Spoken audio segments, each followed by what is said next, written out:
Hit TV YouTube channels లో మీ వ్యాపార ప్రకటనలకు మరియు ప్రమోషనల్ ఇంటర్వ్యూస్ కోసం వెంటనే సంప్రదించండి. ఈరోజు కేంద్ర ప్రభుత్వం నరేంద్ర మోడీ గారి నాయకత్వంలో బడ్జెట్ ప్రవేశపెట్టడం,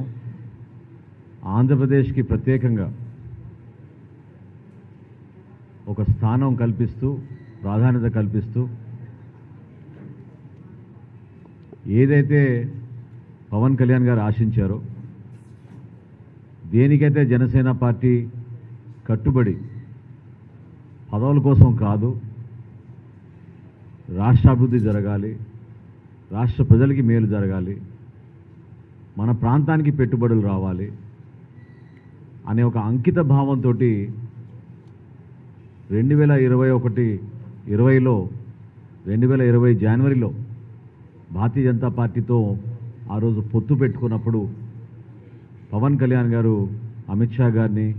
జేపీ నడ్డా గారిని ఆ రోజు కోరింది ఒకటే, మా రాష్ట్రం గురించి దయచేసి మీరు పట్టించుకోండి, అనాథులైపోయాం, ఈ కొత్త ప్రభుత్వం వచ్చిన తర్వాత వాళ్ళు చేస్తున్న అరాచకాలు కేవలం వాళ్ళ స్వలాభం కోసం వాళ్ళు అనుసరించే విధానాలు, వాటిని వ్యతిరేకిస్తూ నిజాయితీగా కష్టపడి మా ప్రజల పక్షాన, అమరావతి రైతుల పక్షాన మేము వచ్చాం ఢిల్లీకి, దాన్ని మీరు గుర్తించాలని చెప్పి ఏదైతే ఆ రోజు ఆయన మాట్లాడారో, ఒక సుదీర్ఘ ప్రస్థానం తర్వాత Janasena party, Telugu Desam party, Bharatiya Janata party కూటమి ఏర్పడినప్పుడు కూడా మేమందరం కూడా కలిసి ఆ రోజు చంద్రబాబు నాయుడు గారి నాయకత్వంలో, పవన్ కళ్యాణ్ గారి నాయకత్వంలో మా చర్చల్లో భాగంగా కోరింది ఒకటే, అమరావతి నిర్మాణం కోసం మీరు సహాయం అందించాలి, పోలవరం ఎట్టి పరిస్థితుల్లో కూడా ఆ ప్రాజెక్ట్ బాధ్యత రాష్ట్ర ప్రభుత్వం పైన ఎంత ఉందో కేంద్ర ప్రభుత్వం పైన కూడా అదే విధంగా బాధ్యత ఉండాలి, దయచేసి ఎక్కడ కూడా వివక్ష చూపించారు, ఆంధ్రప్రదేశ్ని ఆదుకోవడం లేదనే భావన ప్రజల్లో కలగకుండా మనందరం కలిసి పనిచేద్దామని ఆ రోజు చర్చల్లో భాగంగా మాట్లాడినప్పుడు ఆ నాయకత్వం ఇచ్చిన మాట ఈరోజు కేంద్ర బడ్జెట్లో మన రాష్ట్రానికి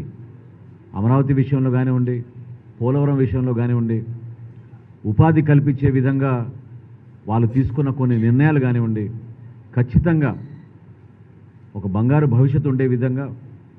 దేనికైతే మన నాయకత్వం ఏకదాటిపైన కలిసి వచ్చి పవన్ కళ్యాణ్ గారిని ఆదర్శవంతంగా తీసుకుని ఎక్కడ కూడా స్వలాభం కోసం కాకుండా, ఎటువంటి వేరే ఆలోచన లేకుండా కేవలం దేశం కోసం, రాష్ట్రం కోసం, మన ప్రజల కోసం అంకిత భావంతో పనిచేయాలనే ఆయన పిలుపుని ప్రతి ఒక్కరు కూడా మనస్ఫూర్తిగా స్వీకరించి ముందుకెళ్తున్నారు.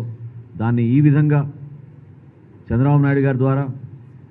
నరేంద్ర మోడీ గారు తీసుకున్న నిర్ణయాల్ని జనసేన పార్టీ మనస్ఫూర్తిగా ఈ కేంద్ర బడ్జెట్ని అభినందిస్తోంది, ఆహ్వానిస్తోంది. ఇదే విధంగా రాబోయే రోజుల్లో కూడా పోలవరం నిర్మాణంలో కానివ్వండి, అమరావతిని మరొక్కసారి ఆ పూర్వ వైభవం తీసుకొచ్చే విధంగా, ఈ ప్రాంతానికి అద్భుతమైన పెట్టుబడులు వచ్చే విధంగా అనేక కార్యక్రమాల ద్వారా, స్కిల్ బిల్డింగ్ ద్వారా, ఉపాధి అవకాశాల ద్వారా, ఇన్ఫ్రాస్ట్రక్చర్ బిల్డింగ్ ద్వారా మన రాష్ట్రానికి మంచి పేరు తీసుకొచ్చే విధంగా ఈరోజు జనసేన శాసనసభ పక్షం తీర్మానం చేసి కేంద్ర ప్రభుత్వానికి ప్రత్యేకంగా ధన్యవాదాలు తెలుపుకుంటూ, ఖచ్చితంగా మేము రాష్ట్ర ప్రజలకి అంకిత భావంతో పనిచేస్తాం. కూటమిలో భాగంగా ఎటువంటి స్వార్థాలు లేకుండా మా పార్టీ అధ్యక్షులు పవన్ కళ్యాణ్ గారు ఇచ్చిన ఆదేశాలు, నిర్ణయాల మేరకు ప్రజలకి అంకిత భావంతో పనిచేస్తామని ఈ సందర్భంగా మనస్ఫూర్తిగా రాష్ట్ర ప్రజలందరికీ మరొకసారి అందిస్తున్నాం. హిట్ టీవీ యాప్ ని డౌన్లోడ్ చేసుకోండి. ఇందులో short news, live news, entertainment movies అన్ని అవైలబుల్ గా ఉన్నాయి. Please download hit TV app. Hit TV app ని ఫ్రీగా డౌన్లోడ్ చేసుకోండి.